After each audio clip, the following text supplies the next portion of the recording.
বিসমিল্লাহির রহমানির রহিম। প্রিয় নেতৃবৃন্দ, সহকর্মীবৃন্দ, সকল শরণার্থীগণ, আসসালামু আলাইকুম। প্রতি বছর মে মাসের এই দিনটি আমাদের পরিবারে আসে এক বেদনা বিধুর স্মৃতি নিয়ে। এই দিনে শুধু আমাদের পরিবার নয়, বরং সমগ্র দেশই হয়ে উঠে পড়েছিল বেদনার্ত ও অভিভাবকহীন।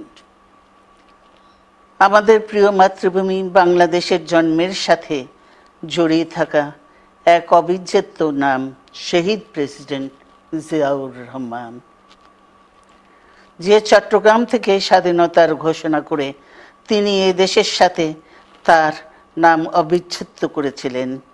সেই চট্টগ্রামেই এক সফল, সৎ, দূরদর্শী ও প্রকৃত দেশপ্রেমিক প্রেসিডেন্ট হিসেবে নিজের জীবন উৎসর্গ করেছেন।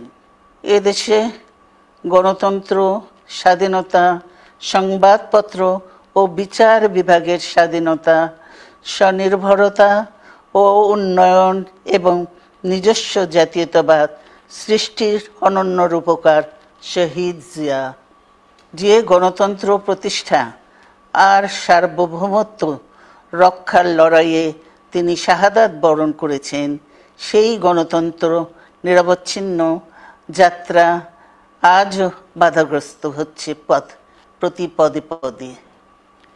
খুব শীঘ্রই আমরা বাংলাদেশকে গণতন্ত্রে পুনঃপ্রতিষ্ঠিত দেখতে পাব। এই হোক শহীদ জিয়ার শাহাদাত বার্ষিকীতে আমাদের অঙ্গীকার। এই লক্ষ্যে সুশৃঙ্খলভাবে এগিয়ে চলার জন্য আমি বিএনপির সকল পর্যায়ের নেতা কর্মী ও দেশবাসীর প্রতি আহ্বান জানাচ্ছি। মনে রাখবেন, সবার জন্য গণতন্ত্র ও উন্নয়নের মাধ্যমে সকল সমস্যার সমাধানের যে রাজনীতি শহীদ জিয়া রেখে গেছেন, তা বাস্তবায়নের মাধ্যমে তার প্রতি শ্রদ্ধা জানাতে হবে। আমরা তার বিদায়ী আত্মার মাগফিরাত কামনা করছি। আল্লাহ হাফেজ।